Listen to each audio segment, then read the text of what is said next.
Coming up, two teams begin the push to the playoffs tonight when the Montgomery College Rockville Knights battle the CCBC-Dundalk Lions. The Knights have played the toughest schedule in Maryland JUCO, and after early season struggles, they've begun to show signs of righting the ship. But to win tonight, they'll have to stop the deep ball bombers from Dundalk, the most prolific three-point shooting team in the state. It's a must-win for both teams tonight on Montgomery College Television, starting now.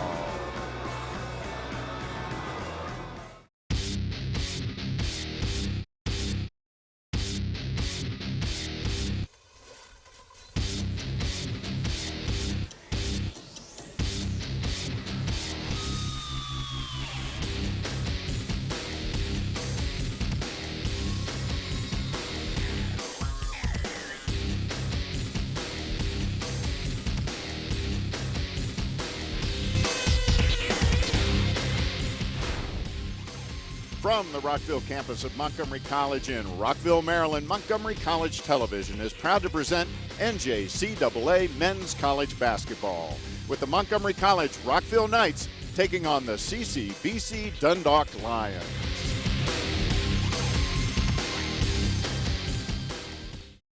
Hello, everybody. I'm Michael Brown, and it is my pleasure to welcome in my partner for tonight's game, Joe Thompson. Thank you very much, Michael, and it's great to be here for this big game for the postseason push for the visiting Lions and the homestanding Knights. Well, tonight is the first night of the rest of the season for both of these teams. Now, as we know, Rockville has been wildly inconsistent this season. They'll be red hot one night, they'll struggle the next. But Dundalk, they've had their problems too. They've lost a lot of very close games. So with the playoffs nearing, now is the time to build that momentum. And tonight starts that push for both these teams. Well, at this point in the season, every team around the nation really is looking to get three things: poise, consistency, and momentum to propel them into the playoffs. Neither of these teams have really showed much of any of those things so far this season, but they're hoping to find it tonight and be able to use that to propel them through the rest of the season. Well, Joe, the big question for Rockville tonight is, with the most important part of the season beginning, can they find that elusive consistency? That's what they need to build momentum. And Joe and I put that very question to Rockville head coach Steve Thompson, his assistant Junior Blackman, and a couple of the players. I haven't quit on any of them. We will, I think we'll, hate to say it's because I don't really want to let people know how good we can be. I really don't want it out there. I want people to say, well, you know, Rockville's down. And that's what I want. Because we have the makings of a very talented team. But I really don't want people to know that. Oh, I believe it. We're the best kept secret in the Maryland JUCO, and I like being there, to be honest with you. I have always enjoyed coming out of that pack and moving to the front. We have great potential. We have a lot of athletes, and as far as the team, I think if we keep working and keep doing what we have to do, then everything will fall in place and take care of itself. We're showing better signs. Our main focus is just defense. We just got to clamp down and focus on more on the defense to be able to beat the better teams that we are facing in the January and February season. We've taken some hits. You know, we've probably played one of the toughest schedules in the country. You know, and it's been up and down. You know, right now we're close. We're real close to where we think we should be at. Well, Joe, as we both know, Rockville head coach Steve Thompson, he is no stranger to this type of situation. This would not be the first team he's coached that struggled during the regular season but managed to catch fire at the right time and then make some big noise in the playoffs. Well, Coach Thompson's been around for a long time. He knows that it's good for his team to be peaking right about now and use that as a momentum builder to get into the Region 20 tournament. Now, he has a history of coming from the back, sneaking up from behind, and doing some things in the playoffs, and we'll see if he's able to do it this year. Well, I'll tell you, tonight he's got a big test for his defense. This Dundalk team is very dangerous from behind the three-point arc. We're just a couple of moments away now from the opening tip, so let's take a quick look at some of the keys to tonight's game. Michael, the first key to the game is the three-point bombers. CCBC-Dundalk has the top three-point shooters in Maryland JUCO, all of whom shoot 57% or more from the arc. How Rockville is able to minimize the Lions' three-point barrage will factor big tonight. Second is rebounding. Both teams like to shoot the three-pointer, and a lot of three-point shots really means a lot of long rebounds. Whichever team can corral the most of those errant shots will be in a good position to win this game. Third, control the tempo. Rockville likes to play at a fast pace with lots of transition offense and pressure defense. Dundalk, on the other hand, likes to take their time, run the half-court offense, and play some zone defense. Whichever team can make the other team play at a tempo that they don't like will have a real advantage in this game. So which team is going to rise up tonight, grab that momentum with the postseason on the horizon? Can Rockville spread the court and run their new offense effectively? Or will Dundalk drown them under a rain of threes? A lot of questions. The answers are just straight ahead. Stick with us. Joe and I will be right back with the starting lineups and the opening tip after this.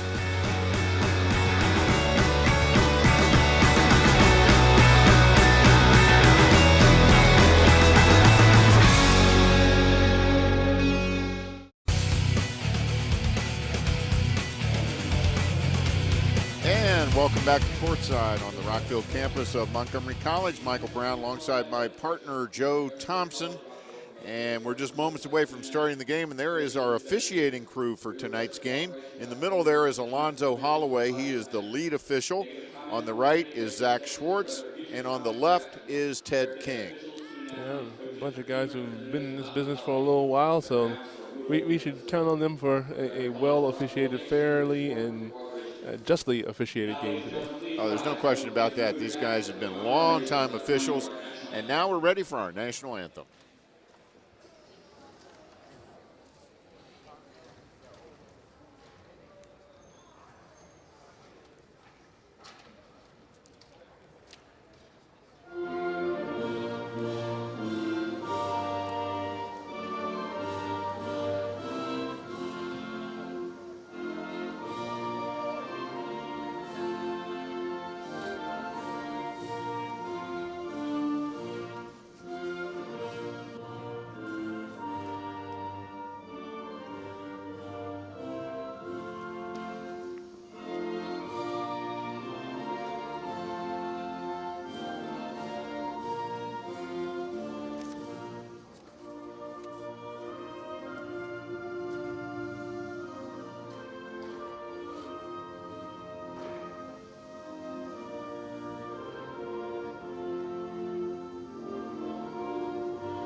And we're just moments away now from the opening tip. So, Joe, let's take a quick look at the starting lineups. First for the visitors from CCBC-Dundalk. Our Lions are going to start tonight. Number 13, Stephon Bryan, the 6'5" freshman guard forward from Manchester, Pennsylvania. He's the team captain and number 3 in the nation in three-point percentage. They're starting number 20, Preston Nelson, the 6'2" freshman guard from Philadelphia. Number 23, Derek Saunders, 6'1" freshman guard from Baltimore. Number 24, Dwayne Allen, the 6'7" sophomore forward center from Baltimore, who leads the team in scoring, rebounding, and field goal percentage. And number 25, Jonathan Epps, the 6'5" freshman forward from Baltimore. Two of their players who normally start, Raquise Morris and Greg Hams, aren't starting today because of disciplinary reasons. They violated some team rules tonight. And the Lions are coached by Cleveland Rudisil. He's in his 5th year as head coach. He's assisted by James Hellman. The Lions athletic administrator is Dave Mincer. And Coach Rudisil is a quality coach. He's been both a coach in European Pro Leagues and CCBC Essex before coming to Dundalk. And now let's take a look at the starters for Montgomery College Rockville. And starting number 4, Aaron Bing, the 5'11" freshman point guard from Cushing Academy in Clarksville. Number 12, Darren Ball, 6'2" sophomore guard from Kennedy High School. Number 20, Tyshawn Reed, a 6'2" sophomore guard forward from Waldorf. Number 42, Dexter Batts Jr., 6'5" sophomore forward from Brandywine, Maryland. And number 50, John Kelly III, a 6'7" sophomore forward from Woodbridge, Virginia. The Knights are without starting point guard Octavius Hennett, who sustained a concussion in a recent game. And Rockville's head coach is Steve Thompson in his 28th year with Montgomery College, the last 18 with Rockville. He's assisted by Quinton Blackman, who everybody calls Junior Jamal Schools, who formerly played for Hobson, and first-year assistant Austin Hinken. The Rockville athletic director is Veronica Franklin. And as you can see in the shot we have right now, he's got an arm sling. Coach Hobson's been suffering from a number of maladies recently with surgeries on his wrist and his shoulder, as well as a stress fracture in his foot. And I'm surprised he's not on a gurney or in a full body cast, but he's still here to lead this team in this game. Well, I just talked to him maybe 5-10 minutes ago. I said, "How you feeling, Coach?" He said, "Mike, to be honest, terrible." He just had the operation on the shoulder late last week, and anybody who's had any problems with the rotator cuff knows that's a long, slow rehab. Yeah, I mean, anything that you get surgery on, it's not, you're not going to bounce back just right away. And you know, some surgeries are more than others. Take more time to get back from. Rockville's in white, Dundalk in black with the red trim. And John Kelly jumping center against Dwayne Allen. Dwayne Allen, one of the most outstanding players in Maryland JUCO this year, Joe. Yeah, 7th in Maryland JUCO in scoring at 18 points a game, 5th in Maryland JUCO, 19th in the nation at 10 rebounds a game, and shoots 80% from the free throw line. Kelly gets the tap, but a steal there by number 13, Stephon Bryant. He's a 6'5" point guard. They're grooming him for that position. You don't see too many guys that size playing that position, especially at this level. And a bucket by Epps, number 25, Donathan Epps. There's Dexter Batts to Booker Rory, who is not shy from that three-point line. Of course, that is the trademark. The three-point shot is the trademark of Dundalk. Yeah, and it's also the trademark of Booker Rory. That's for sure. Here's Dwayne Allen. There's a little 20-footer, no good. Rebound to number 23, and a putback basket for Derek Saunders. Yeah, not normally a starter, but he's in there and making positive contribution. And Dundalk's in the 2-3 zone to see if Rockville can get in the gaps and make something happen against it. Aaron Bing out at the point for Rockville, over to Tyshawn Reed. Back to Bing. And there's Rory with a pump fake. They call it travel. Yeah, Booker thought he'd kept his foot on the floor, but he didn't. Elevated just ever so slightly. Stephon Bryant is from Northeastern High School in Manchester, Pennsylvania. Yep. And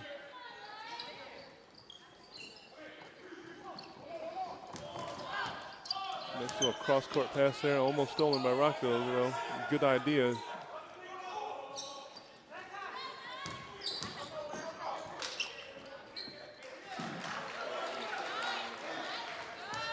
And there's Aaron Bing.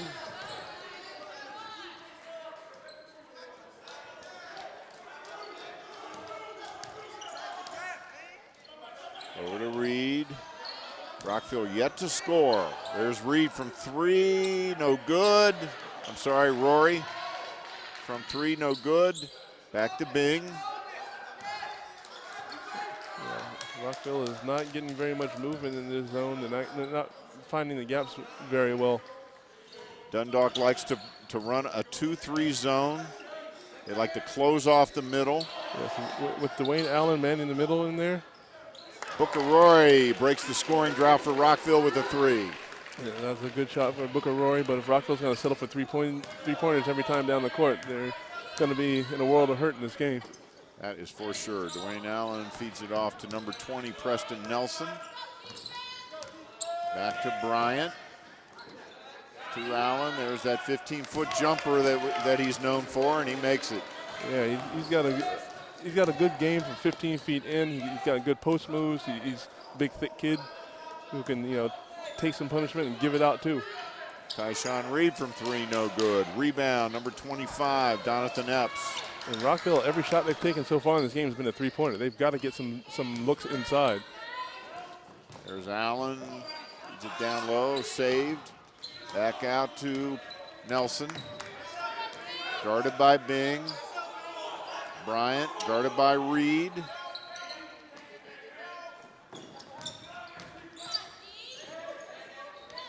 There's Allen going to his right, and Kelly with the block, but they're going to call a foul. And Joe, we've been talking all game long about Dundalk head coach Cleveland Rudisil. Here's a quick look at some of his career highlights. Coach Rudisil can really teach the game from a player's perspective because he played not only at the collegiate level but professionally in Europe. He honed his coaching skills across the pond before coming stateside to coach at Essex. Then he got hired at Dundalk. And there's Allen's first foul shot. It's good. Cleveland Rudisil in his 5th year at Dundalk.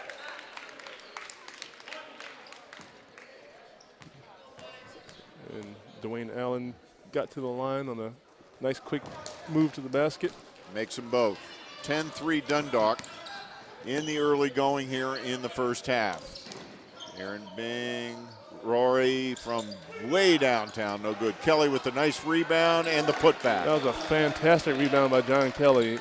And the coach has been wanting him to do just that, to use his body. You know, he's a very strong kid, but he hasn't been assertive in using his body. Right there, he used his body, created space, and got that rebound and put back. So we may have a good matchup here between Allen and Kelly. Kelly is certainly going to contest him on the defensive end. Kelly, quite the shot blocker. Rockville, both Darren Ball and Tyshawn Reed have been playing really tough defense on Raquise. There's a steal by Ball Bryant to Bing. He goes up with it, no good. And it'll go over to Dundalk. That's the type of game Rockville wants to play. They want to be able to play tough defense, get a steal or a rebound, and run the floor to be able to try to get a layup. A good high percentage shot. Bing wasn't able to finish that time. Little trap called there. And stolen by Reed. So Rockville has turned up the defensive pressure, and that's made a difference after a slow start. Rory from way outside. Well, you know, the coaches tell us that as soon as he crosses half court, he's within range, so you can't fault that. No, he's got a shooter's conscience, and we've got a timeout on the floor, and Joe and I'll be right back with more first half action after this.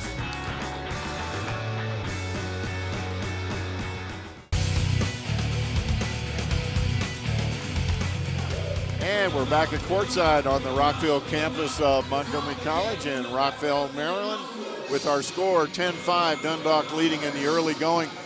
Joe, we've been talking a lot about Steve Hobson, and here's a look at some of his career highlights. He's had 18 years at Rockville after 10 years at Montgomery College Germantown. Had 20 teams to the Nationals. He had 6 top 5 finishes. Been a lot of Coach of the Year awards. The only thing he has remaining to complete his resume is to coach 2 teams playing in the same game, Michael. Can you hear Joe? Because I'm not sure I can hear anymore after that musical interlude. What? Oh, my goodness. We hope, well, thank goodness we had that beautiful graphic up there to describe Steve Hobson's career, because I'm not sure anybody heard you. You know, this is Montgomery College. We try to entertain the people at home and as well as the people here at the court. There you go. There you go. Anyway, 10-5, early going first half. There's Ball from 3 and an out, no good. Rebound to Allen, gets it to Bryant. Allen averages 10 rebounds a game, 5th in Maryland JUCO, 19th in the nation, so he's going to get his fair share of those. Rockville did a good job moving the ball around there. Just didn't get the shot to fall. Nice steal by Reed. That's his 2nd steal in the early going. Ball takes it all the way. They're going to call a blocking foul. Yeah. Darren Ball being very aggressive off the steal by Tyshawn Reed, getting it up the court. And you know that was definitely a blocking call right there, blocking foul right there, as the player was still moving underneath. Derek Saunders couldn't get in good position. Darren Ball, and that's what Steve Hobson has been looking for from Darren Ball. More aggressiveness on both ends of the court.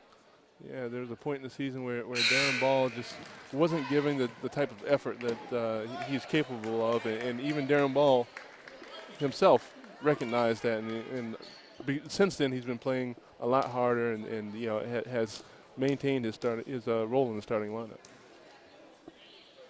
Darren is a 6'2" sophomore guard out of John F. Kennedy High School in Silver Spring, and he makes them both. So we have a 10-7 ball game here with 14-12 to go in the first half. A little full court pressure here by Rockville. It's like a little full court man-to-man. Dwayne Allen breaks it. Of course, they had John Kelly back deep as the safety valve on that press. Yeah, but you know, just about anybody can bring the ball up if nobody's out there to guard him. Absolutely. Yeah, he was uncontested. 13:47 to go, and it's interesting, Joe, that the two disciplined players by Dundalk are still on the bench, so it's not a token benching, it appears. No, I mean, Coach Rudisill is known as a disciplinarian. He coaches his team and he wants to win, but you know, he wants to teach life lessons too. And there is a bucket by Bing. Again, with the good ball movement, Rockville move the ball side to side, get it down to the baseline, and kick it to the top of the key for a nice open jumper for Aaron Bing. Our statistician, Evan Brown, just passed me an interesting note. No three-point attempts so far by Dundalk. Which is quite astounding, because they have one guy who averages probably about 9 attempts a game. And he is just checked in, number 3, Raquez Morris. Raquise Morris, I'm sorry. Raquise Morris, number 3, is just checked in. He was one of the players who was disciplined by Coach Cleveland Rudisill. Yeah, and now that he's in the game, you can expect the ball to be fired up, because he is a shooter extraordinaire. Rockville just had almost wholesale changes, 4 new players in. Aleem Stewart is in for Rockville. Ed Porter is in for Rockville. Lucien Kofu is in for Rockville. So they did some wholesale substitutions there. Kofu puts it in. And that looks like a good substitution. You get immediate benefit from it. Stefan Bryant, it looks to got up very slowly there for Dundalk. But he's going to stay in the game. Looked like he got banged into underneath on that play. So Rockville's lineup right now is Batts, Stewart, Kofu, Porter, and Ball. So they have almost a completely different lineup out there. Stefan Bryant looks like he got elbowed in the head on that last play. Inadvertently, of course, but still hurts. Raquise Morris, the 3-point shooting leader in Maryland JUCO, 2nd in the country. Let's see how long it takes him to, he bounces it off his foot, but recovered there by his teammate Saunders, who puts up a 3. It's off the mark, no good. Rebound to Ed Porter. It looks like Rockville is recognizing who he is, that he is a number 2 nationwide 3-point shooter, and they're sticking to him like glue. Darren Ball, good effort there, came up empty-handed. Morris with the drive, no good. Battle for the rebound, Kofu comes out with it. Rockville's coming out with a lot of defensive intensity tonight. Well, that is a key for them. They really need that. That's something that Steve Hobson has just been pushing for all season long. And they're definitely getting it tonight. And you know, Lucien Kofu, the ex-Marine, coming in and providing some toughness for this team, as well as some just good quality basketball play. Kofu to Stewart.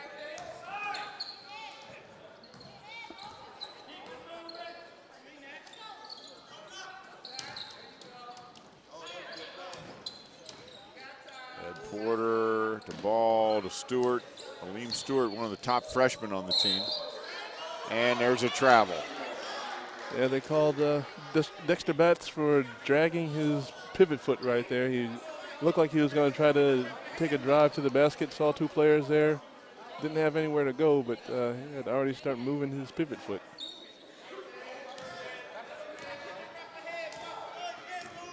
Stefan Bryant still bringing the ball up at the point guard position.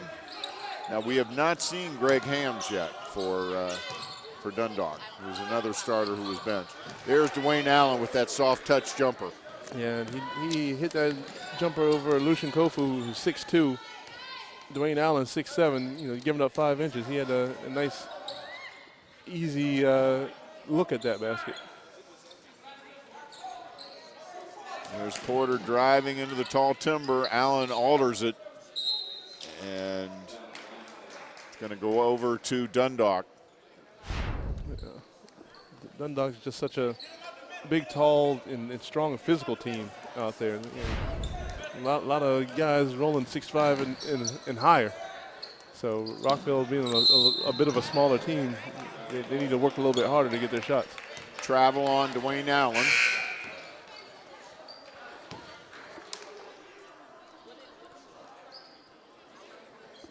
And the Knights will inbound from the near sideline.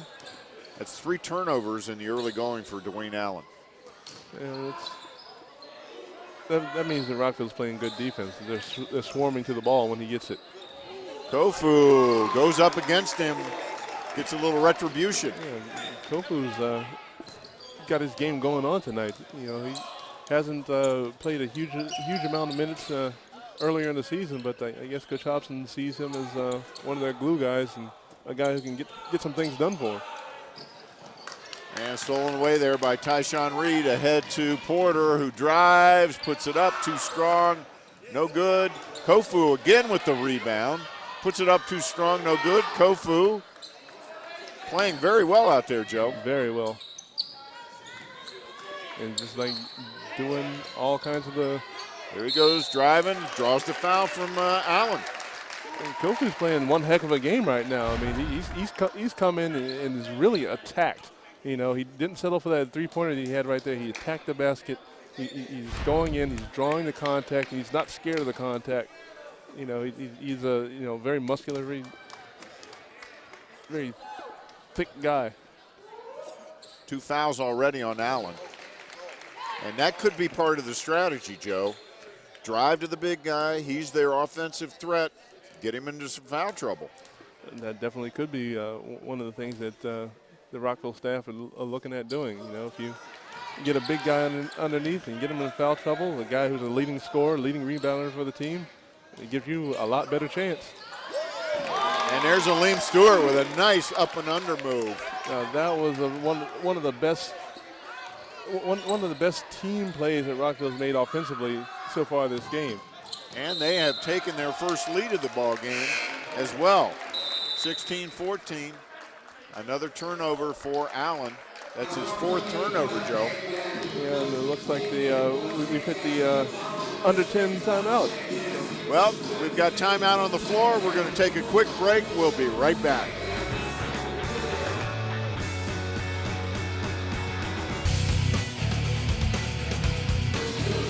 And we're back on the Rockville campus of Montgomery College, 16-14, Knights leading in the early going.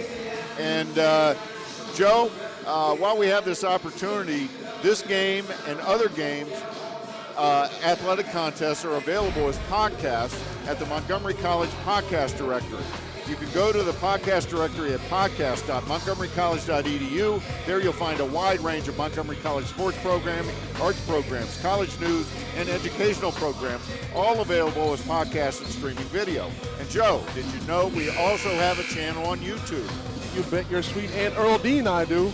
Our viewers can visit the Montgomery College YouTube channel at www.youtube.com/Montgomery College to watch and learn about some of the great things happening at Montgomery College. Now, when you get to the MC YouTube channel or the MC Podcast Directory, you'll find numerous links to MC TV programs like the past soccer, basketball, baseball, and volleyball games that we've done. And you can also view lots of other shows that we produce like State of the Arts, MC Green, Food for Thought, and many more. But right now, we might want to just be watching this game because it's as advertised, a good matchup between two quality teams. And they're both playing hard with a lot of intensity on both ends of the court.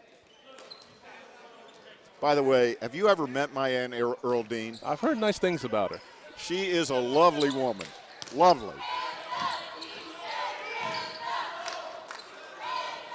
I'm going to have to introduce you sometime. Please do. Yeah.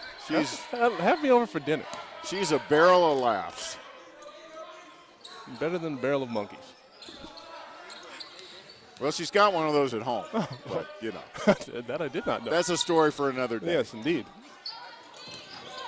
All right, Dundalk on the attack and a travel on Raquise Morris. And again, Rockville coaches have told their players to identify where Raquise Morris is, knowing that he is the second best three-point shooter in the nation, 65% from three-point line, which is unheard of. They are guarding him like they are part of his uniform. And there's Stewart. Wow. 4 guys around him. That's, saved by Porter. Nice hustle play. Meanwhile, the Rockville defense has forced Dundalk into 8 turnovers already. There's Allen with a bit of great defense on his own there. Yes, another one of those plays. Edward Porter, 5'9", going against a guy 6'7", giving up 10 inches. You're not going to make too many of those shots. Boy, I don't know how he missed that one. Rockville pushes it ahead. Both teams playing real intense. Here's Batts. Oh, nice move, but couldn't get it to go. Fights for it. Back to Kofu. Open jumper. He's got it. In the early going, Kofu is a player of the game. I mean, he has definitely given Rockville a big lift in this game. He really came off the bench, and all of a sudden it was an adrenaline shot on both ends of the floor. And he is already he's already 3 for 4 from the field. With at least 1 assist and some good defensive plays. And a couple of second chance opportunities. That's what I really like. That's right. Allen, they did a nice job fronting him that time, and that's a turnover. Yeah, I'm really impressed with in this game with Rockville's team defense. It's not as though one player has been doing it all. They are rotating over from the weak side to help out on the post. They are helping each other on the screens. They're doing a really good job of playing good team defense. With 7:05 to go in the first half, Rockville leading 18-14. And, another change here that we've seen is Dundalk with just 1 3-point attempt so far. And again, their three-point shooters have been blanketed by Rockville's defense. They can't get a shot off. That's been the key, is Rockville's defense. But they've also looked good on offense, particularly the last 5 or 10 minutes. There's Batts. Oh, in and out, but he draws the foul. And I really do believe, and you alluded to it earlier, I think the Rockville coaching staff are telling their players to take it inside, to take it strong at Dwayne Allen, try to get him into foul trouble. Well, that change must have happened during the first timeout, because remember, in the early going, Rockville was content to sit out beyond the 3-point line, and Nathan Dorfline comes in for Allen because Allen is in some foul trouble. Yeah, he's got at least 2 right now, and I guess their Coach Rudisell recognizes that Rockville's going after him, so he wants to sit him down and protect him a little bit.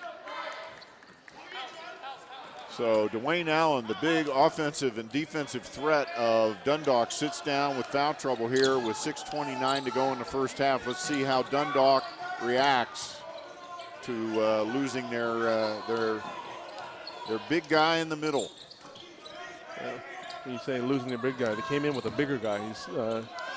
Dorfline is 6'8", an inch taller. That's true. That's true.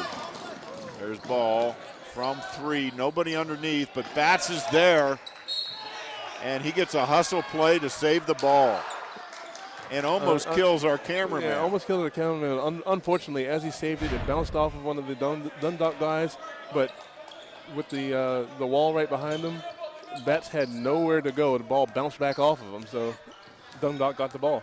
Unfortunate there for Dexter Batts, because that really was a nice high-intensity hustle play. And that's that high intensity that they need. Stewart contests the shot, but he fouls number 20, Preston Nelson, who will go to the line to shoot 2. 5:40 to go in the half. Rockville holding a 6-point lead here at 2014. They've been on quite a nice run, Joe. They definitely have, and it's all been keyed by their defense. They've played such good team defense, gotten rebounds, haven't let a lot of second chance opportunities, and been able to go down and create good opportunities for themselves offensively. How many times have we heard it, and some people write it off as a cliche, but great defense will usually lead to good offense. If it doesn't lead to it directly, it leads to it just by getting those stops gives you more confidence. When you have more confidence, you shoot better. Well, I think that's what we're seeing here. There's Stewart in and out. I think we're seeing a more confident Rockville team in the last 10 minutes here. And I think you're right. I think defense is the reason. You can see it in their eyes. You can see it in their faces. Bryant misses. Nice rebound there. But knocked away by Eddie Porter. And Porter with the quick hands underneath and a nice pass. Nice pass. The ball forces it up, but he's fouled.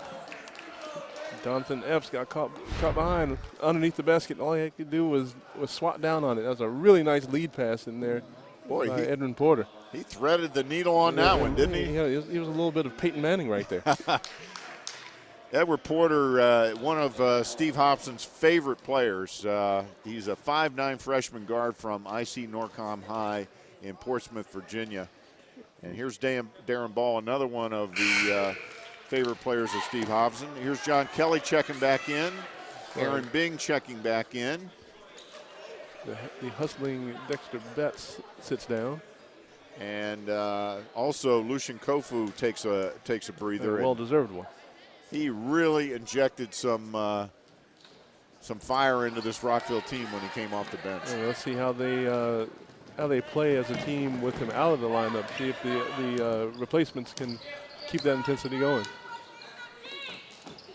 We'll see what happens here in the crucial last 4 minutes of the first half. And there's another turnover for Dundalk.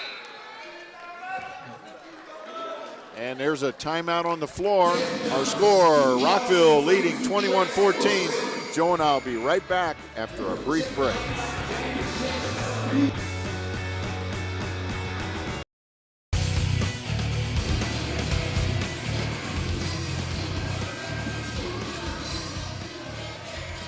And we're back at courtside on the Rockville campus of Montgomery College. Joe, we've been talking all game long about Steve Hobson and his success. But I think the accomplishment he's most proud of is how many athletes he's sent on to four-year schools and then have them graduate from those schools.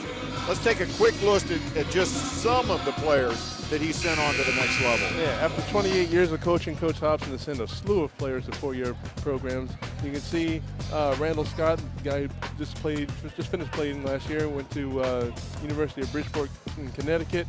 Dante Nicholas, he's another recent one. He was an All-American in MC. He's currently playing and excelling at Metro State University in Denver, Colorado, which is a Division II NCAA school. This shows you, if you play for Coach Hobson, you got a good chance of going to play for a four-year school. Well, that's for sure. And that is just a small fraction of the total list. Keep in mind he's been here for many years, but he's sent so many players on to the next level. Rory to the hoop. Kelly with the tip. And Reed comes up with it, and he's fouled. And Rockville is winning the intangibles game today. They're getting all the hustle plays, the dives, the loose balls, you know, the rebounds. You know, they're coming up with everything, and that's why they have a 7-point lead right now. They are playing with an intensity I haven't seen out of them lately. But remember what we said in the pregame. You know, the postseason is looming, and you know, who knows? They catch fire now, they could make a lot of noise in the playoffs. Yeah, you know, and again, Coach Hobson, he looks at this, you know, as he said, a 4-game season. He just wants them to make the Region 20 tournament on a high, and then they can make some noise from there, just like Booker Rory just made noise from three-point land. 10-point lead now for Rockville, largest lead of the game by either team.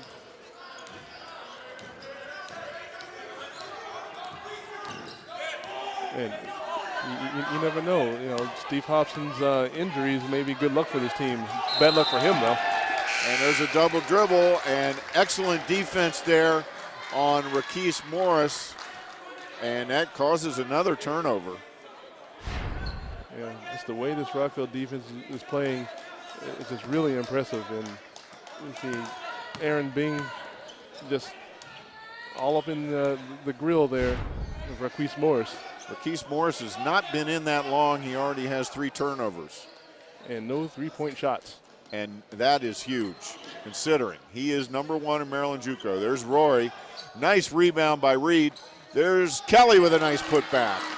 Again, that's that Rockville hustle and intensity. 2 offensive rebounds off a three-point shot right there. 26-14. And look at Bing. He is right in the pocket of Marquise Morris. That's right, yeah. Not letting him get any daylight to get that three-point shot off. And they're going to call a foul there on Bing. But again, you're right.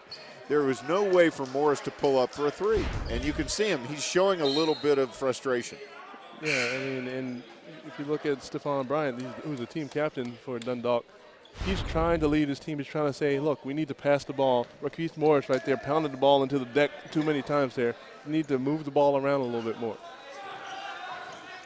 Greg Hams is finally in. There's a 3. Yeah, Marquise Morris, he got the ball off the inbounds and had just that little bit of daylight. That's all he needed right there. Kelly with a big rebound, gets it back out to Bing.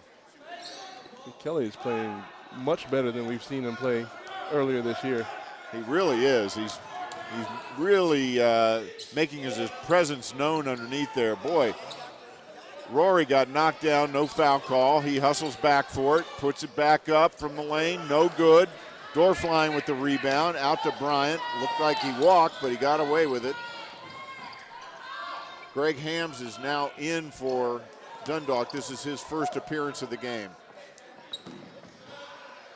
And there's a fight for the rebound. It's going to go over to Rockville. We've got just over 2 minutes to go in the first half. Rockville enjoying a 9-point lead. Rockville is just, I'd like to see at halftime the rebounding numbers, because the Rockville has just been killing Dundalk on the offensive boards, and Dundalk hasn't been able to get that many second chances on their offensive rebounds. No question about it. Rockville has had numerous second and even third chance opportunities. Stewart almost lost the handle, puts it up, no foul called. Retains possession, however. Goes aggressively to the basket. Great defense by Donathan Epps right there. Rejected Liam Stewart on back-to-back plays right there. And then Liam Stewart tries a little spin move right there. Epps says, no, not today, sir. Well, you remember what Cleveland Rudisell said about him. He's the man who takes care of it down low.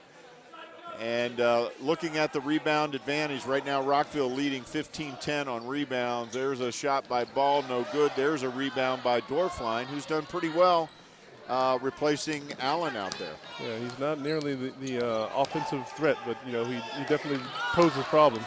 Almost a steal there by Rockville. The trap really worked there out front, but Dundalk somehow retained possession.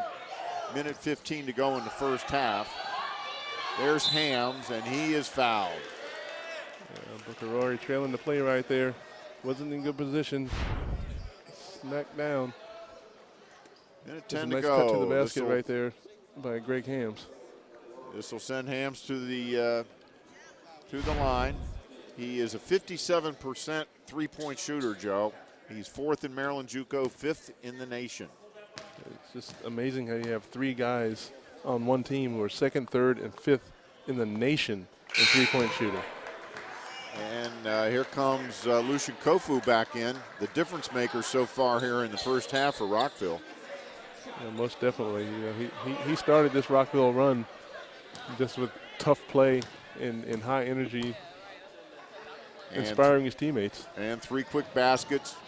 But even more than that were the hustle plays under the boards. For a guy who's only 6'2", he was mixing it up down low when he was in earlier in the first half. Oh, you know, he's the resident tough guy on the Rockville team. You know, former Marine, he served his country and, you know, was able to come to college and is now serving his college in the same way, the same tough style. They work the ball around, cutting. Again, they're going to try to spread that. There he goes. No good, but there's Kelly. Kelly with authority coming in, catching the ball off the rim. That play was created by Lucian Kofu, driving to the basket. Everybody rotates to him to try to block his shot. That leaves nobody to block out John Kelly, who finishes with a flourish. And that fires everybody up in the gym. And see this replay. Kofu comes in, and Dorfline tried to block it. It was Dorfline's man who comes in and flushes, puts that cat in the basket, my friend.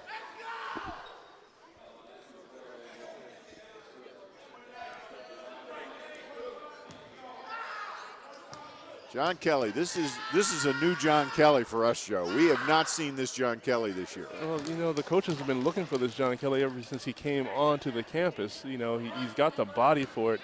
All he needed was the mentality to go with it, and it's finally starting to show up. 6'7", sophomore out of Woodbridge, Virginia.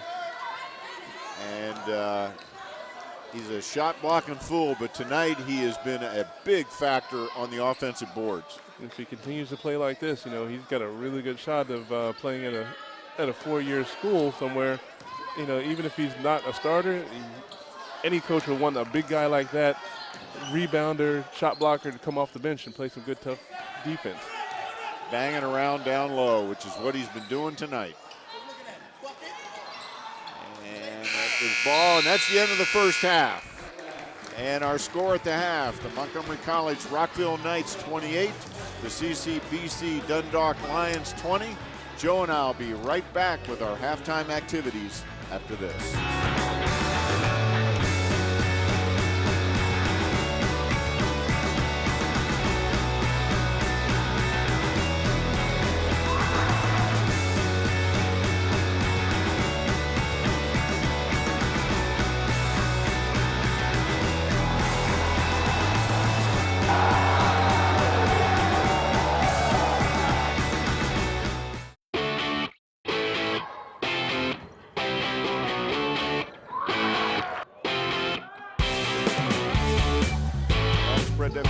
There he goes. No good, but there's Kelly.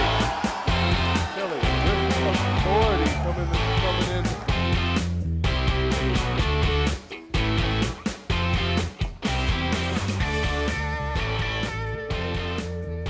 Welcome back to courtside on the Rockville campus of Montgomery College. Michael Brown alongside Joe Thompson. Once again, our halftime score, the Montgomery College Rockville Knights 28, the Dundalk Lions 20. And Joe, after a very slow start, all of a sudden, Steve Hobson went to his bench, and everything changed in that first half for Rockville. Oh, it most certainly did. I mean, the main one that comes out in my mind is Lucian Kofu. He came in, he attacked both offensively and defensively. He really took the ball to the basket. He didn't settle for the outside jumper. He really drove to the basket, was trying to draw some defense. A couple times he was able to drop the ball off to a cutting player. But a number of times he was able to take it all the way in and either get the foul and go to the free throw line, or be able to make the two-pointer, you know, from close range. Rockville started out the game shooting a lot of three-pointers. Didn't do that great on it. As soon as that second unit came on, they started playing tougher defense. They started attacking on offense, and that's when their lead got expanded the way it is. Yeah, Lucian Kofu, a real energizer out there for the team. I don't know whether it was the second unit or what Steve Hobson said in his first timeout, but it was a dramatic difference. They were so content in the early going to sit out behind the arc and they fell behind very quickly, 10-4 at one point. They were behind. And next thing you know, you look up and they're ahead 21-14, Lucian Kofu. And you got to talk about John Kelly, Joe. What a difference. This is, like we said in the first half, this is not a John Kelly we've seen this year. Yeah, John Kelly was just, you know, a monster. I mean, both offensively and defensively. What he was doing was altering shots. He blocked at least one, but he altered a number of shots. He got a lot of really key rebounds, and not that he finished the play to get points on the rebounds, but just keeping it alive for his team, for another player to be able to get another shot. His stats right now: 6 points, 5 rebounds, an assist, and a blocked shot. I mean, he's filling up the stat line, and he's playing a lot better than we've seen him play in his entire career. And one last point we've got to make, which we haven't been able to talk about too much with the Knights this year, their defense. We mentioned it in the pregame that their defense was going to be sorely challenged by Dundalk and their three-point shooting accuracy. When we look at the stats, you're going to see that, and there they are right there, the three-pointers made. Dundalk with just 2 attempts. Just 2 attempts from the three-point arc. That speaks directly toward the type of defense that Bing, Reed, and Ball have been playing on Morris and Bryant and Hams and, you know, everybody, I guess, on the Dundalk team. They have been, you know, to pardon the expression, those at home, but they have been in their jocks in this game. They have not let them get anywhere near where they could get off a clean three-point shot. And for a team that shoots as many three-pointers as Dundalk does, to only have 2 attempts in the first half, that's an amazing defensive effort by Rockville. One last key point before we go to break and come back for the second half. Dwayne Allen on the bench in foul trouble. Why is that? Because the Knights all of a sudden started going to the basket, and they got him into foul trouble, and Allen is their big man. He's their go-to guy for Dundalk. With him out of there, that's when Rockville really started going on their run. You know, I mean, he is the nucleus of their team. The reason why those three-point shooters are able to get so many open three-point shots is because he's such a presence inside. If he's not there, they have a real problem running that offense to get those shooters open. Well, that is for sure. We look forward to the second half. It'll be real interesting to see what kind of adjustments Dundalk makes, whether Rockville can maintain the intensity that they've shown in the first half. Stick with us. Joe and I will be right back with second half action after this.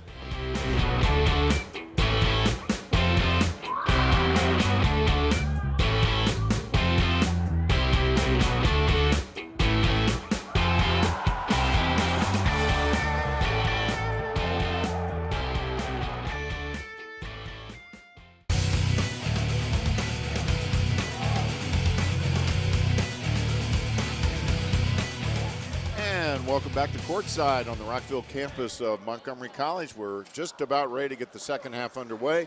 Once again, our score at halftime, the Montgomery College Rockville Knights 28, the CCBC-Dundalk Lions 20.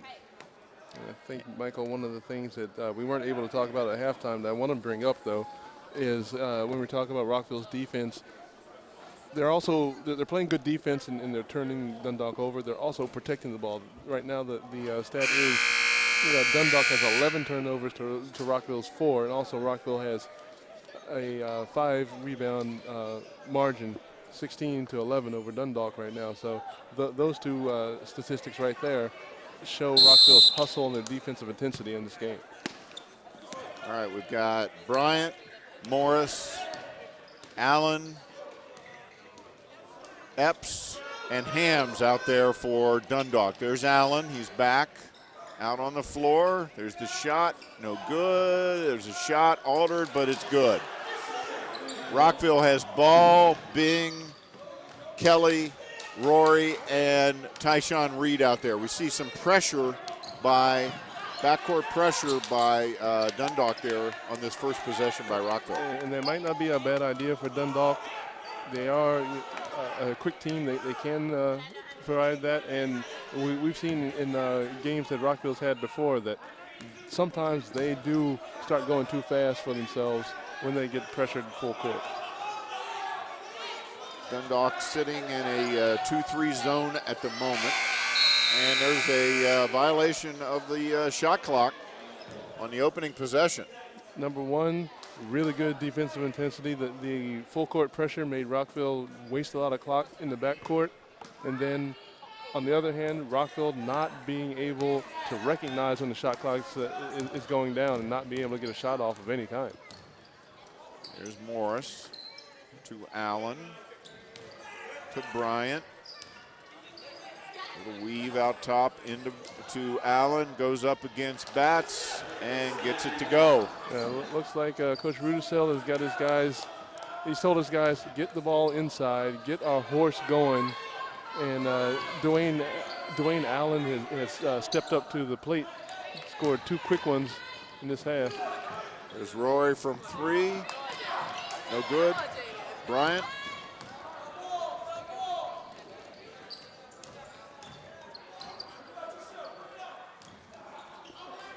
And there is Morris out to Bryant. 28-24, Rockville in front. 18:08 to go in the ball game. Partially blocked there by Kelly. Yeah, definitely erased, and he's definitely had a big presence in this game.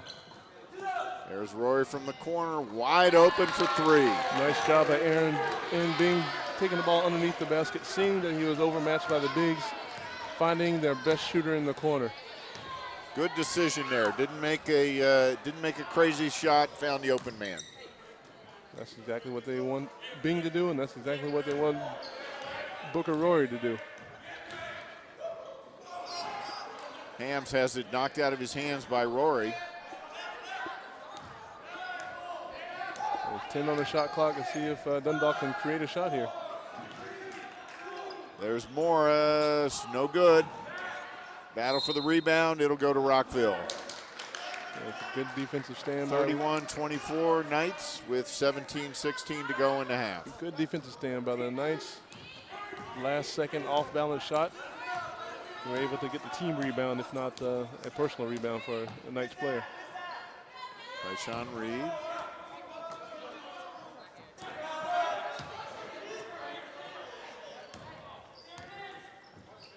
There's Bing, little jump shot, no good. Bats runs it down for a second chance opportunity. Here's Bing. Another hustle play by Dexter Batts. There he goes to the hoop. He gets the reward right there, gets fed inside. Left-hander there by Batts.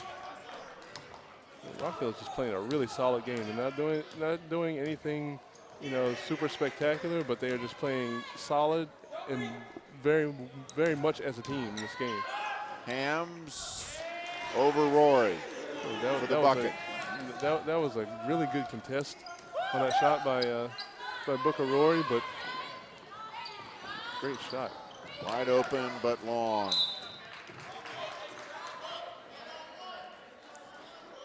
You can see him talking out there, communicating. That's been another problem with this team. That Steve Hobson told me one time. He says, "I wonder if there's something wrong with their tonsils." I mean, they don't talk out there. Well, they're starting to talk now, and it's showing up in their defense. Allen missed, and here comes Reed to Rory. Takes it to the basket, no good. But there's Kelly with another rebound and a putback. Kelly's playing like a man possessed today. He's doing so much more than we've seen him do in any of the games we've previously seen in this Rockville team. Maybe. And he's got one of his biggest challenges tonight with Dwayne Allen. Yeah, maybe that's just what he needed. And even on that play right there, even though the foul was called, as Greg Hams goes to the basket, John Kelly was not going to let that ball go in for a three-point play. Booker Rory gets the foul, but John Kelly's like, no, you're going to have to earn it. Well, it's good to see him playing that way, and I know that it brings a smile to Steve Hobson. There's Morris from outside, nothing but air, and it'll go over to Rockville. 15-26 to go in the ball game. And again, that tight perimeter defense against those three-point shooters, Rockville's doing a great job in this game, making sure those guys don't get a clean look at the basket. Morris has yet to hit a three. I think he hit Take that one. back. He's made one. Yeah, one from the top of the key. The one time he had 2 feet worth of space there. That's battling down low, and he's going to go to the line. He got the ball down low. Dwayne Allen blocked the first one, but just more hustle. Just continuing to go after it. He is he's an emotional player, but he's a battler. He is a real battler under there. He makes his first foul shot. The term Coach Hobson uses for him is a warrior. He's a guy who will sacrifice his body. He'll do a lot of the dirty work, but he also has some skills to be able to do things like take it to the basket and make some shots. He's out of Gwynn Park High School in Brandywine, and he's a sophomore. Morris under extreme pressure there from Bing. Here's ball on Hams. There's the shot off the mark. Again, good, solid defense. Kept him in front of him. And even better than that, a great block out by Tyshawn Reed. Cross court, the ball. Nice pass to the wide open ball, but there's the battle for the rebound again. Kelly up there again. Bats picked it up, but he'll go back to the line. And the team, Coach Hobson, Coach Blackman, Coach Schools, Coach Hinken, they can't be happier with John. Can't be any more happy with John Kelly right now. And we've got a timeout on the floor. Joe and I'll be right back with more of the second half action after this.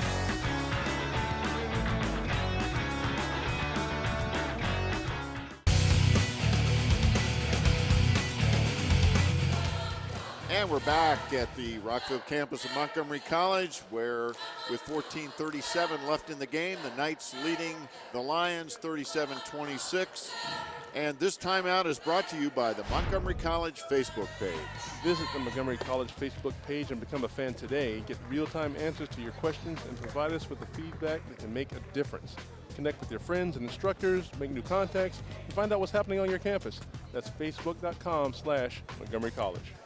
Well, it's also a great way for students to stay in touch with their instructors. I know a lot of the professors here at the college use Facebook for a communication channel to their students. I think it's fantastic for that. I think it's great. I mean, because I think that the college recognizes that this is the way that the students communicate, one-on-one with their peers and the people that they have in their lives, and it just makes it an easier way for the college to be able to communicate the same way and meet the students where they are.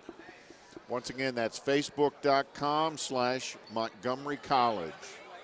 Become a friend today. All right, here is Dexter Batts at the line. 37-26. He is, I didn't want to say it before he shot. He was 4 for 4. He's now 5 for 5. Now, should we just write in the 5 for 6 after you just jinxed him right there? I hope not, because I'll feel bad. Dexter is a nice young man. Oh, shoot, it's on me. It's on me, Dexter. There you go. Not your fault. Michael owes you a pat on the back. I do. Knights with a 12-point lead, their biggest lead of the game. Kofu is back in, and he fouls Bryant. They counted the basket. A little circus shot there by Stephon Bryant. They did count it. Hand check right there by Kofu. 38-28. And this is another interesting fact about this game. This is a low-scoring game for both of these teams. And I think it's reflective of the defense. No doubt. I mean, the shooting percentages were pretty low at halftime, and that's a direct reflection of the way the defense has been playing. And there's Kofu out top, over the ball.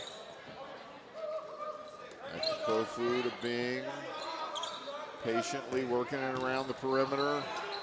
Feed into Kelly. There's Batts. It's going to be 2. No good. And here comes Dundalk on the run. Rockville didn't get the ball inside that possession. They need to get it on the drive or a pass, get it inside, and then they can either try to score or kick it back out for an open shot. And there's a steal by Bing. Ahead to Batts, knocked out of bounds by number 23, Derek Saunders. They almost got our New Jersey guy there under the basket, Sean Coburn. Just New Jersey's finest right there. I mean, we can't say enough about the New Jersey connection in Montgomery College. I could have sworn that Sean Coburn gave us the Queen wave there. Well, I don't know. It might just be Princess. I don't think he's ascended to the throne just yet. Okay. And of course, Sean is when we do baseball and when we do soccer, Sean is my partner. He may not be my partner after tonight because he probably doesn't like what I've been saying about the Queen wave, but. Second chance shot right there. There's Morris, has not found the range from 3. Yeah, there's a foul off the ball on the rebound. Number 25, Jonathan Epps. just out and out shoved Lucian Kofu on that play. You know, you see it right there under the basket. These two guys are battling for position down there. And I think in a battle of tough guys, Jonathan Epps just, you know, got frustrated and gave Kofu a big push right there. Aleem Stewart in for Dexter Batts. Stewart, a freshman out of Florida. There's Kofu taking it right to the big guys. Same thing he did in the first half, driving to the basket. He's not settling for the outside shot, he's taking it into the basket. And if nobody steps up to block the shot, he can make that little running jumper. Nice little touch on that.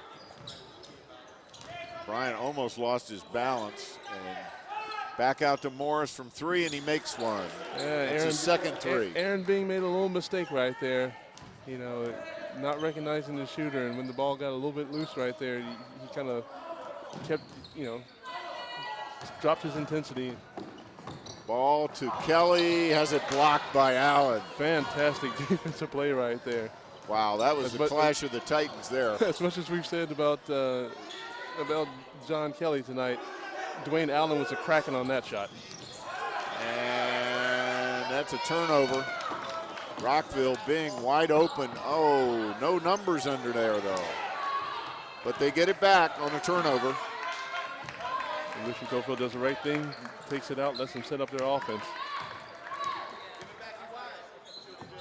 There's Kofu, nice pass down low, but Stewart couldn't get it to go. Good defense there by Dundalk. That was a fantastic play. I can't even say the word, it was so good.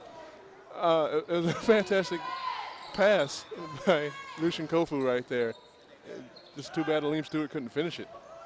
Allen misses. And, ooh. Ball will stay at the Dundalk end. 11:20 to go in the ball game. Rockville has led since midway through the first half. Still playing tough defense. That's going to be the key from here on out. I can see that. Ball all over Bryant.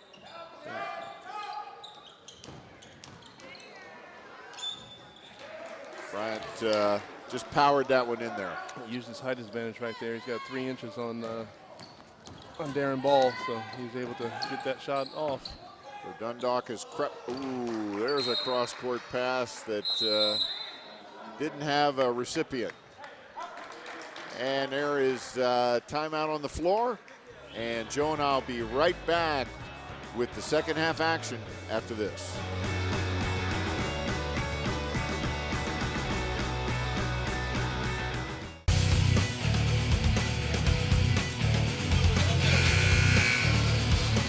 And welcome back to the Rockville campus of Montgomery College with 10:53 to go in our ball game.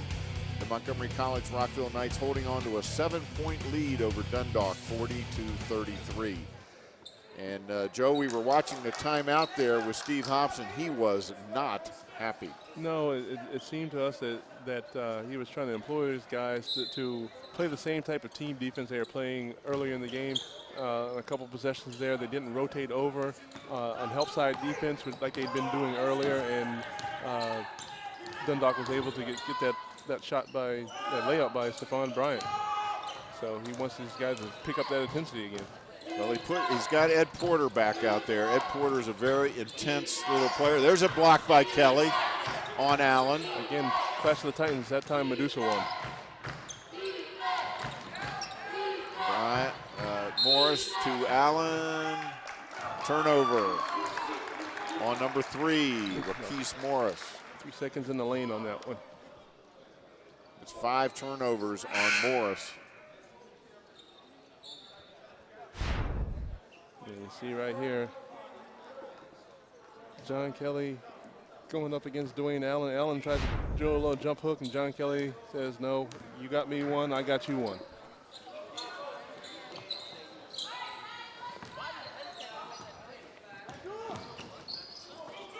And there's Tyshawn Reed from 3 off the mark, but a good hustle rebound by Porter. That's one of the things about shooting a 3-point shot. A lot of times they get long rebounds, and Rockville's just hustling out to where the ball winds up a little bit better. Kofu tried to get it to Stewart, but and they're going to call 3 seconds. Or perhaps, did he step on the end line? I think he might have been on the end line right there. All right, let's see if Rockville can turn that team defense intensity back up. 40-33, very low scoring game. There's Allen. That time he is fouled by Kelly. Yeah, right there. John Kelly was in a trail position because he tried to help. He hedged out on the screen at the top of the key, trying to recover back down. Liam Stewart tried to help in there, and John Kelly came from behind, got too much wrist and not enough ball. So that sends Dwayne Allen to the line. He's the onset. He's 2 for 2 so far tonight from the line, and he's now 3 for 3. Well, there you go. Well, at least you can be equal opportunity jinx. Interesting note on Dwayne Allen, he is a 4.0 student. Got straight A's last semester. That speaks toward, I guess, the whole Maryland JUCO. Every coach in the Maryland JUCO really implores their team not only to excel on the court or on their field of play, but also in the classroom. Well, these coaches know that a big part of their job is to promote, if you will, their students to the 4-year level. And you got to have the grades as well as the basketball or whatever sport ability to do that. Shot clock winding down. Porter puts it up. And that's going to be a violation. Yeah, that shot by Porter at the last second didn't quite hit any rim, so got called with a shot clock violation. So we've got another timeout on the floor with 8:58 to go in the game, and Joe and I will be right back after we take a timeout.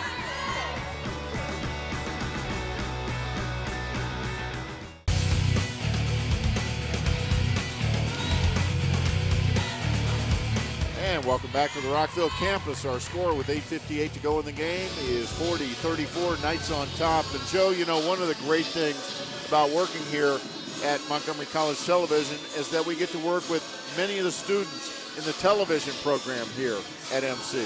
As a matter of fact, we couldn't do a game like today without students serving valuable roles on our crew. And today we've got Ed Clark, Sparky. We've got Corey Wallace. And Corey. And we've got a number of current and former students. Both Ed and Corey are former. There's Amani Moulier. There is Stephen Burdett. He's a current student here. There's Garrett Quinn, GQ. cameraman extraordinaire. That's Spencer. I'm not sure I know Spencer's last name. Yeah, this is his first day working This is his for us. first day as a student. He's standing right next to Patrick Seibert. There's Ben Schnapp. They call him Atlas. Is that right? They call him There's Alex Marquez. They call him the guy with cable framing his face. Right. And we're back to action. And we've also had help today from Wayne Chang, Daniel Stesky, Ivy Swope, and sitting right next to me is the guy we call Mr. Stats, Evan Brown. He does a heck of a job for us. I mean, He really does a heck of a job. We essentially would be clueless and have no idea what's going on around here if it weren't for Evan. There's no exaggeration there. This kid is really doing a great job for us. Wonder where he got that from. I would have no idea. There's Stewart. He tries to go through traffic, and he travels. Right now, Dundalk is on a bit of a run. They've cut the lead down to 4 right now. Rockville needs to pick up that defensive intensity, and they're starting it with the press right now. They also need to take better care of the ball on offense and get good, high-quality shots. There's Allen, bats on him. Kelly is on the bench taking a breather. So is Kofu for Rockville. And Porter steals it, but they call a foul. Yeah, they had him trapped there at the top and picked up his dribble, but Porter looks like he just got in there, grabbed some arm instead of the ball. And Aleem Stewart comes out for the Knights. And Tyshawn Reed back in for him. It looks like they're going a post up. They had a height advantage there. There's Allen. That soft jumper. 2-point lead now for Rockville. This is as close as the game has been since early in the first half. Yeah, and you can see that Dwayne Allen, he is the leading scorer, and probably potential first team Maryland JUCO because he just does so many things well. And they call a charge on Rory. And I don't think Cleveland Rudisil's too happy about that one. He's talking as much to his own player as he is to the referees on that one. And we've got another timeout on the floor with 7:23 to go in the ball game. Our score 40-38. We'll be right back after a real brief word.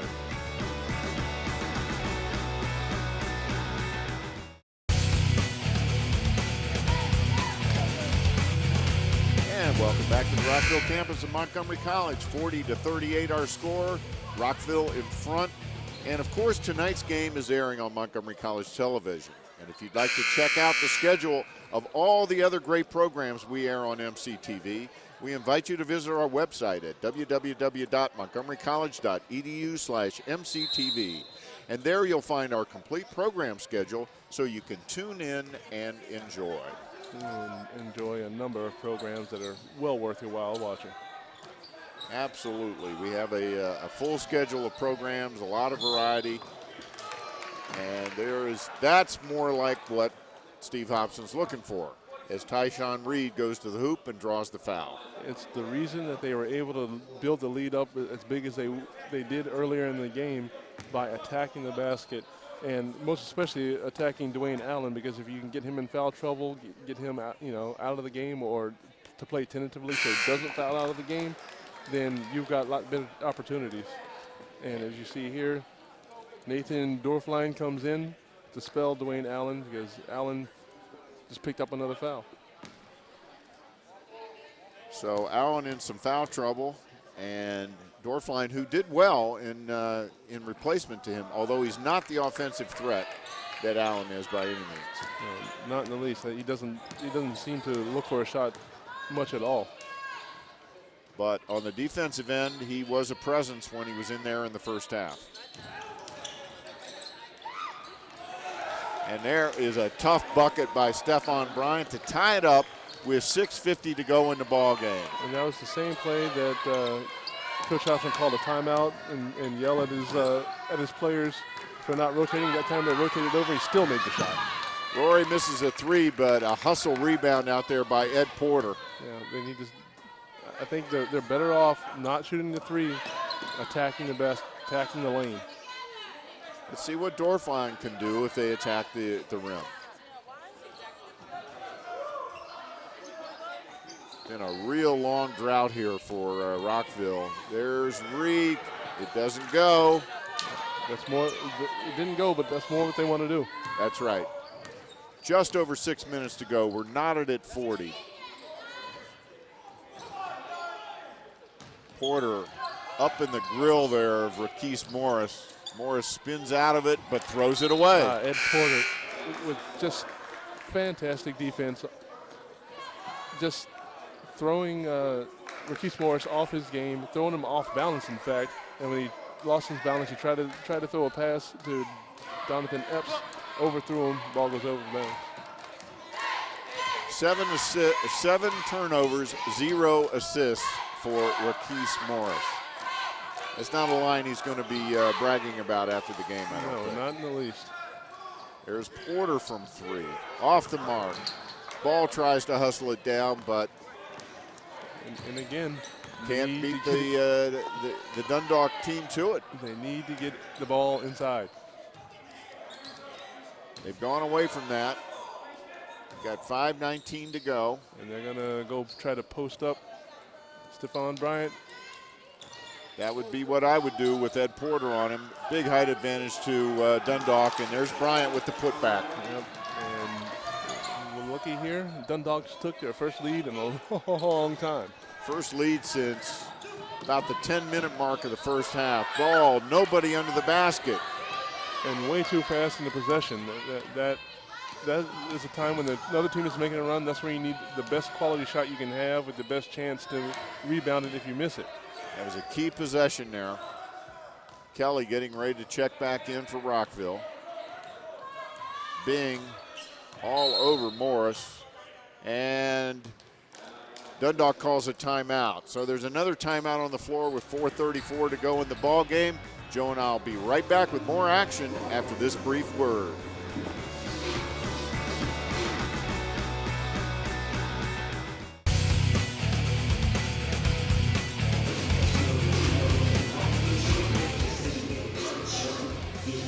And welcome back to courtside on the Rockville campus of Montgomery College. 42-40, Dundalk in the lead with 4:34 to go in the ball game.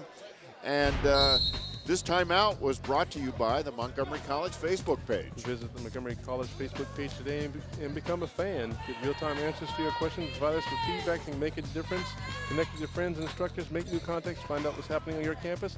Facebook.com/Montgomery College. There's Brian from 3, wide open, no good, and it goes out of bounds. Fortuitous for Rockville, because that was a good open shot. Rockville just 1 of 7 in the second half from 3. And there's another timeout taken by Rockville with 4:21 to go in the ball game. And Joe and I will be right back after another quick timeout.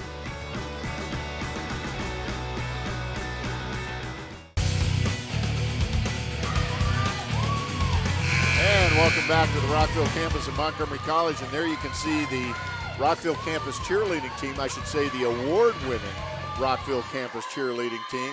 And they've been doing a great job here tonight cheering on their team. That's right. Those group of ladies and gentlemen right there, you know, they really fly around and get the crowd excited for their teams. So Rockville in a crucial moment here with 4:19 to go. They have lost the lead for the first time since early in the first half, and they need a bucket right here, Joe. Not just a bucket, they need a really good possession. From the foul line, Rory missed it, but hustles for the rebound, and he is fouled. All of a sudden, someone has put a lid on the basket for Rockville. Yeah, and it looked like that foul went the other way, went against Rory. Well, you know, I thought when the whistle blew that it should have been against Rory. I was surprised that it looked like it was against the Dundalk player, but Allen is back in now for Dundalk. Yeah. So even with the foul trouble, they've got him back out on the floor. Well, with 4 minutes left to go, you got nothing to lose. Could be one of these deals where they replace him on the defensive end and bring him back in on the offensive end. It very well could be. Bryant. And it's stolen by Bing. And John Kelly with the deflection in there, still playing good defense. What's not happening is on the offensive end right now for Rockville. Yeah. And that is a travel on Bing as he lost the handle on the ball. And that's just unfortunate and, you know, kind of a lapse in focus right there, you know, just not paying attention to where the ball was. Steve Hobson not happy. The poor guy's in a lot of pain physically, and I think that play there just exacerbated that pain. Yeah, makes those little aches a little bit more when you see something happen to your team that you know they're better than that. They're better than making a mistake like that. Rockville running a defense here where it looks like they're man-to-man with Kelly sort of floating in the middle at his own zone. Yeah, pretty much, and he affected that shot. He didn't even raise his arms up right there, but he affected that shot by Stephon Bryant enough for him to miss it. So we've got the battle of the timeouts right now. We've got another timeout on the floor taken by Cleveland Rudersill with 3:02 in the ball game. Joe and I will be right back with more after this.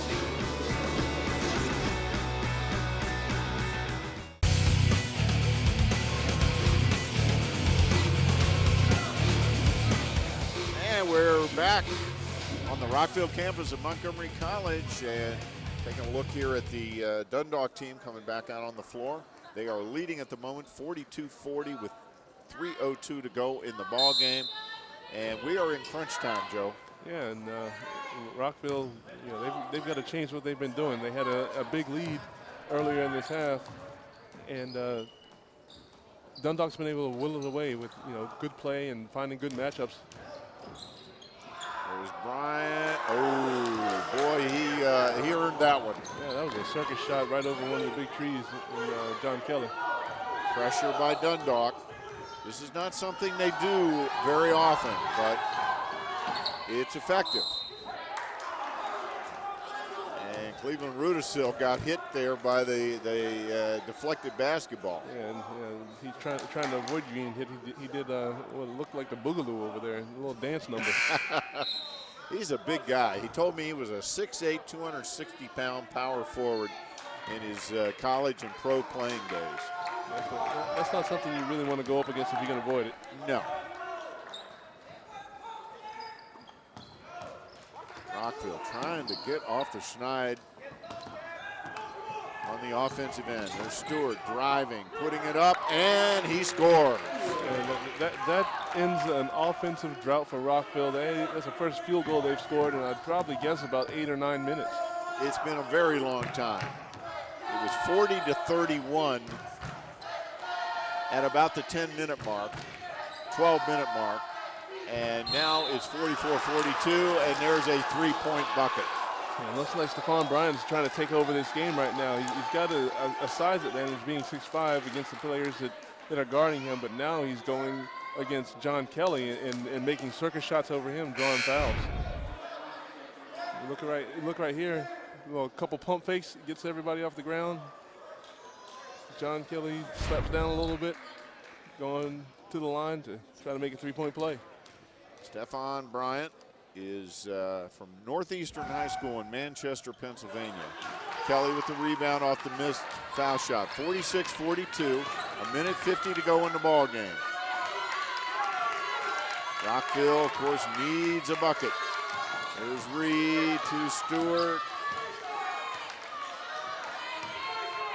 Dundalk playing good, solid defense. There's Bing from the top of the key, off the mark, no good. Rebound to Epps. I can't really felt that shot. He was wide open at the top of the key. It's one of the best open shots they've had all day. He just didn't knock it down.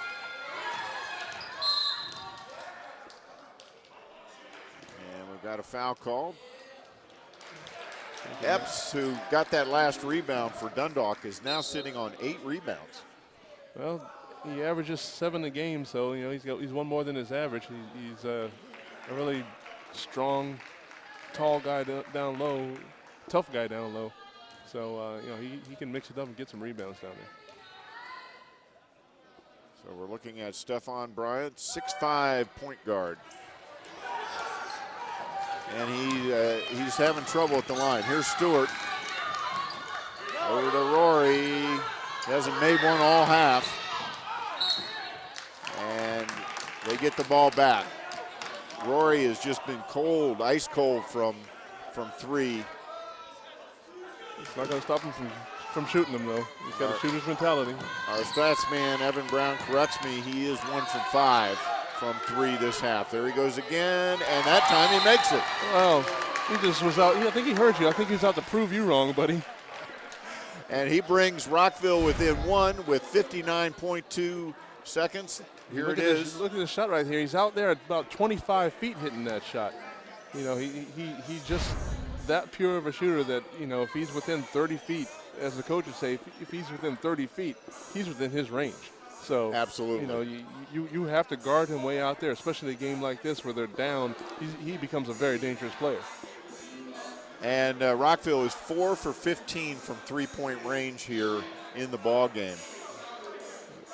And but that was the biggest 3 of the game so far for Rockville, no question about it.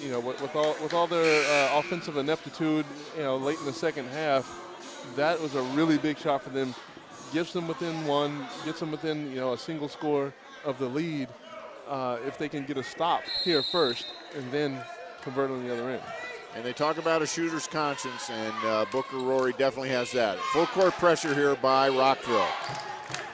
And they are definitely going for the steal here, or the backcourt violation.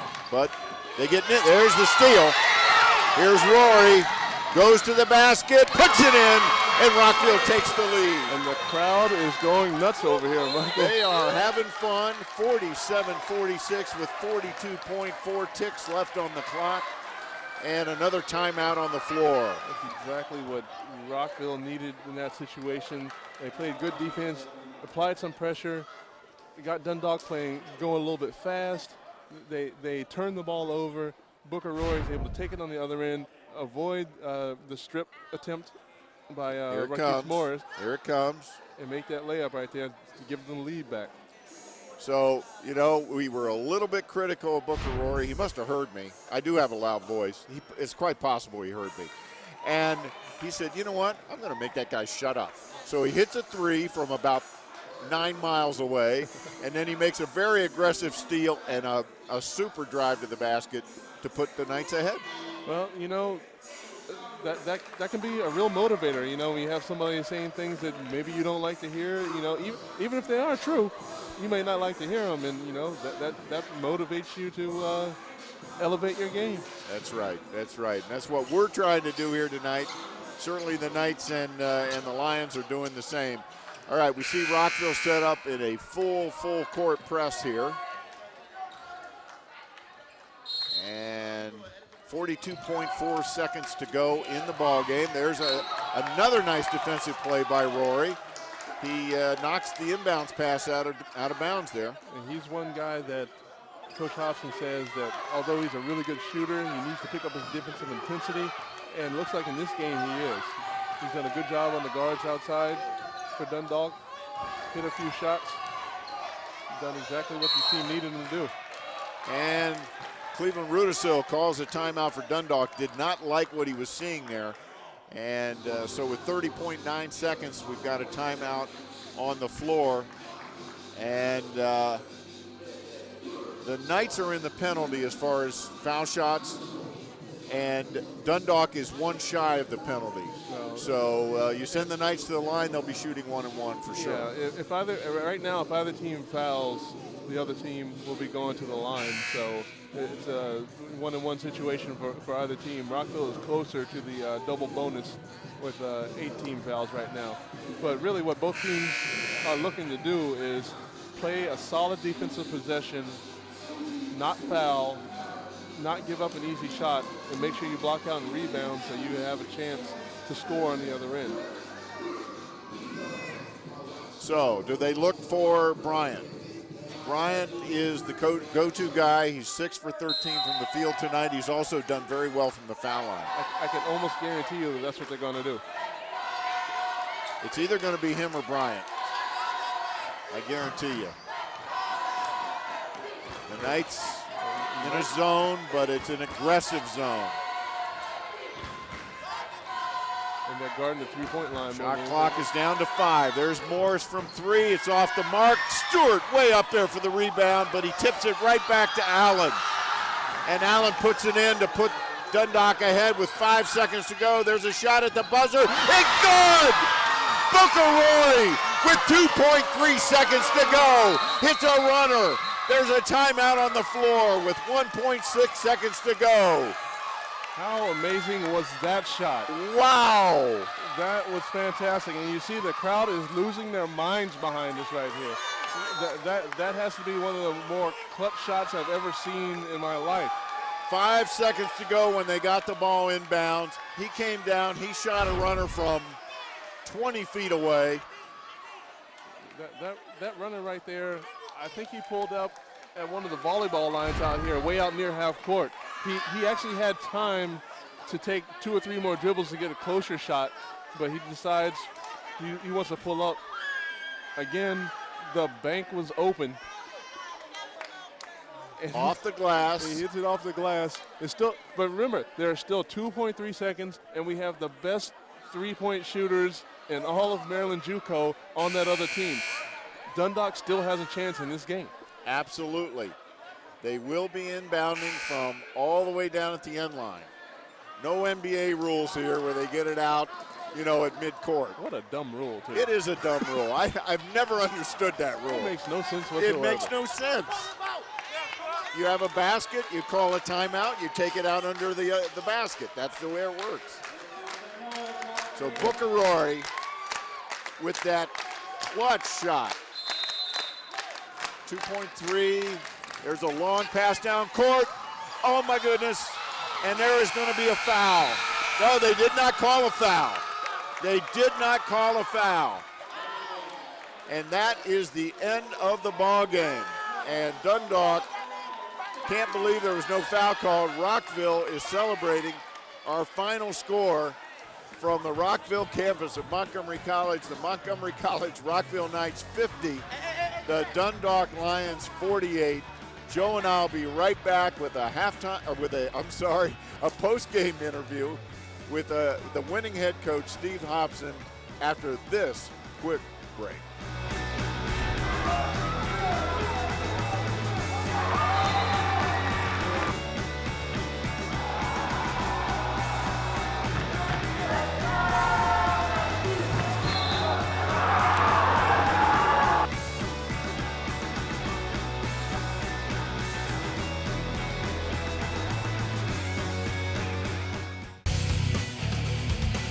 But he tips it right back to Allen. And Allen puts it in to put Dundalk ahead with 5 seconds to go. There's a shot at the buzzer. It's good! Booker Rory with 2.3 seconds to go. Hits a runner. There's a time. Welcome back to courtside on the Rockville campus of Montgomery College, where once again our final score, the Montgomery College Rockville Knights 50, the Dundalk Lions 48. And we are pleased to welcome in the winning head coach of the Montgomery College Rockville Knights, Steve Hobson. Well, thank you, and it's a pleasure to be here on the winning side for a change. Coach, let's talk about this game. You go from so much energy at the beginning to building up a 13-point lead to having it whittled down and them taking the lead, and then that amazing play at the end. Can you tell me about the ups and downs, the roller coaster that this game was? My guys tend to we really can't. We don't put 40 minutes together at all. In fact, if we can put 20 together, I'm excited. And we do go into a 10-minute lull. I mean, like, we go through our timeouts constantly. So this isn't unusual for us. But we get a lead and we get we get passive and we stop doing what we do best, which is move the ball and attack the rim. I can't believe that a shot like that was what you guys do on a regular basis. That's not exactly what we want. In fact, I said, keep going. We got time on the clock. Obviously, you didn't hear me. Well, it was pretty loud in here. Another guy we got to talk about, Booker Rory, of course, hitting the game-winning shot. But John Kelly, now you talked to me before the game. You said you were a little concerned about John tonight. Somebody lit a fire somewhere, because that was a John Kelly we haven't seen all that much of this year. John has his moments, believe me. I mean, we got college coaches looking at him. He's not going to put a lot of points on the board for you, but he's a big body. He's going to block shots. So the points he doesn't get in the paint, he's going to defend against. So, yeah, John had a nice game rebounding. He had a really nice putback that kind of excited everybody. I wasn't totally thrilled with it, but, we got 2 points out of it. So John did a real nice job. And if you watch the tape on this, he alters shots. Yes. And, people that don't know the game don't understand that whole thing about altering somebody's shot. So John does a lot of little things that help us. Plus, he's a great kid. Yeah, and I mentioned that a few times during the games where he didn't even have to have his hands up to alter some of those shots. But now that you have, a win like this, what does this mean in terms of your momentum going into and trying to propel into the playoffs in the Region 20? Well, there's no doubt about it. With a 7-13 record, we're down there, and we've got to climb back into what we're looking at is trying to get back in the mid-range of the league. We've won 3 in a row. We got some kids that are ineligible. We got some kids that need, to register. I'm kind of happy playing with 10, but kids want it. It's right there. I think we're playing better basketball, but we're not consistent with it. And any coach in America from D1s down to D3 junior college talk about consistency all the time. One last point I want to make. We saw more defensive intensity tonight than we did the game we did earlier this year. And I know that's a big thing of yours. It's been a big issue of yours this year. Were you happy with the defense tonight? I was. We had a little problem with number 13, I do believe. And to be honest with you, I said, who wants a piece of him? And, Aaron stepped up, little Aaron stepped up and pretty did a good job in the last 50 seconds. Against Essex, we played outstanding defense, too. We've kind of gone from man-to-man to 3-2, man-to-man 3-2, just to kind of not let people get settled in against us. Well, Coach, thanks so much for taking the time away from your team. And, you know, we talked about all your various injuries this year. I know you're in a lot of physical pain at the moment. We wish you well. We hope you have a speedy recovery. Yes. But I tell you, rotator cuff takes a while, doesn't it? I wish you wouldn't have said that. Yes, it does. But thank you for having me, and I'm glad we came out on top, and I'm glad it was an exciting game for everybody. So appreciate it. Yeah, congratulations to you guys. Sure was. Coach, thanks so much again. Thank you. And Joe and I will be right back with a look at the final stats and our player of the game after this.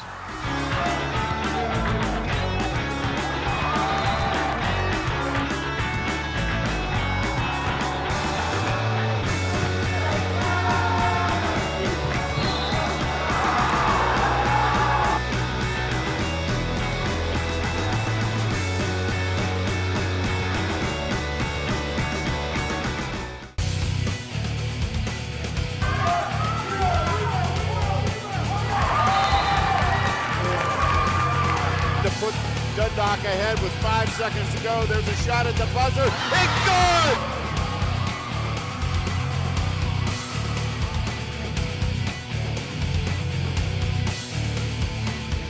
And we're back on the Rockville campus of Montgomery College. Michael Brown alongside Joe Thompson. Where once again our final score, the Montgomery College Rockville Knights 50, the Dundalk Lions 48. Very exciting game, Joe. You couldn't ask for anything more in terms of entertainment value. I mean, for one team to jump out, the Rockville jump out to the big lead like that, you thought, oh, maybe it was going to be a blowout. Dundalk, they were a game team. They came back. You know, they did, you know, fundamentally sound things, played good defense, shut down Rockville for about 8 or 9 minutes without a field goal. And then Rockville, you know, the heart of a champion, I guess, you know, came back, didn't give up, kept fighting, and then Booker Roy with that ridiculous three-point shot at the end. Of course, we talked to Steve Hobson. He said he wanted him to drive a little further to eat a little more clock. But Rory has that shooter's conscience. Up it went, in it went, off the glass for a three-pointer to win the ball game. And they were down.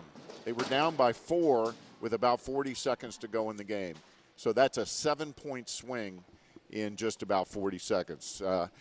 So let's take a look at some of our final stats here. We've got some interesting things to point out here. Of course, our score 50-48, Rockville on top. In terms of field goal percentage, it was, you know, relatively even. Rockville took a ton of three-point shots, which you expected Dundalk to do. So they hit 5 to 3 to Dundalk, including that last one, the Booker Roy. Rebounds were even. Turnovers were a big factor in this game, as were free throws, as Rockville hit 9 for 14, while Dundalk hit 6 of 13. And you have to take your hat off to John Kelly, who had 8 points, 10 rebounds, 3 blocks, and altered a huge number of shots by Dundalk.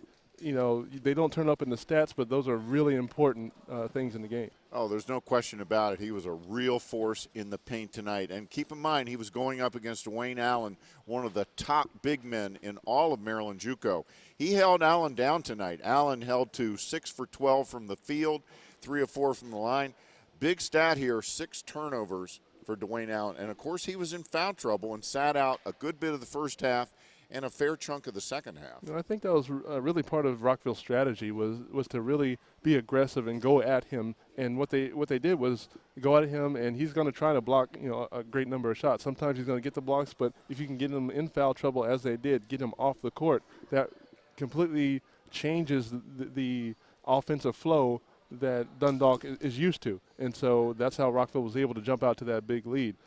Put him in the game in the second half. He was able to do his normal thing. I mean, he didn't get his average, but he ended up with 15 points there.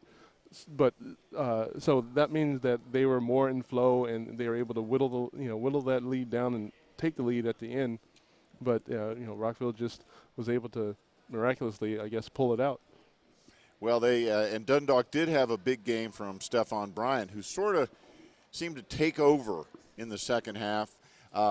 some of his takeover was during the time that Dwayne Allen was on the bench, but even when Allen came back, he was taking over. He finished with 12 points for Dundalk, and you heard Steve Hobson say he said in the huddle, "Who wants a piece of number 13?" Number 13 being Stephon Bryant, and little Aaron Bing stepped up and took him on there that last minute and held him without a score. Yeah, you've got to give really big kudos to the Rockville guards, because against guards as good as what Dundalk has with Morris and with Bryant, even Hams, who didn't play that much today, but is a really good shooter.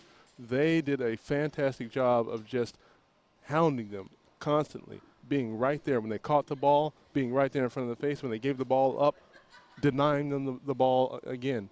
And so that's how they were able to keep a guy like Requise Morris, who's number 2 in the nation, three-point shooting. They kept him. I think he scored. Maybe he had 2 3-pointers. He averages 6 or 7 a game that made 3-pointers. So they were able to hold him down. And so even though Bryant did take over the game, he recognized a mismatch, because Rockville's guards are 6'1", 6'2", even 5'10", in Aaron Bing. He's 6'5". He recognized that matchup. He just took it to him like that. But again, Rockville able to keep battling, keep the faith, able to pull out the game. Well, as testimony to what you just said, Requise Morris's line, 2 3-pointers, 1 2-point basket. So he has 8 points for the ball game. He averages 17. Averages 7 turnovers. Yes, and he averages 17. They held him to 8, which is I would think a big factor. And it was one of the keys of the game, whether they were going to be able to stop the shooters. They definitely stopped those 3-point shooters. And I think those turnovers are with Morris are a direct result of that defensive pressure that he was facing. Absolutely, no doubt. Everywhere he went, there was at least one, if not 2 or 3 different Rockville guys right there in his face. A lot of times the pressure was so intense that he tripped over his own feet, and fell down, turned over the ball that way. So, again, kudos to the Rockville backcourt and being able to hound Dundalk into all those turnovers. Well, after a game like this, it's pretty tough to pick a player of the game. And that's why I'm leaving it up to you, Joe, because you are the expert after all. Oh, yes. I'll take off my mortarboard in a minute. But I'm going to have to go with the guy with the biggest highlight of the night, Booker Rory.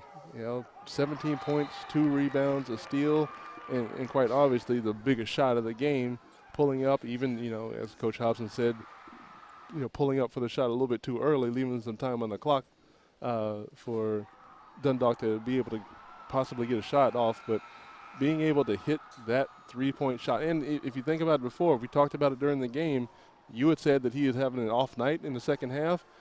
In the last 2 minutes of the game, he probably scored about 7 or 8 points all by himself. He scored the last 8 points for Rockville. And so, maybe Coach Hobson wants you to show up at every game and talk bad about him, because, if it works for him, I'm sure he'd appreciate that. But Booker Rory is our player of the game. With probably one of the most exciting plays and finishes that I've seen in quite some time. Yes, indeed. As you could probably hear from my voice, we were having to yell over the crowd. It was a good crowd here tonight. Wonderful game, exciting game, and we hope you all enjoyed it. Once again, our final score from the Rockville campus of Montgomery College. The Montgomery College Rockville Knights 50, the CCBC-Dundalk Lions 48.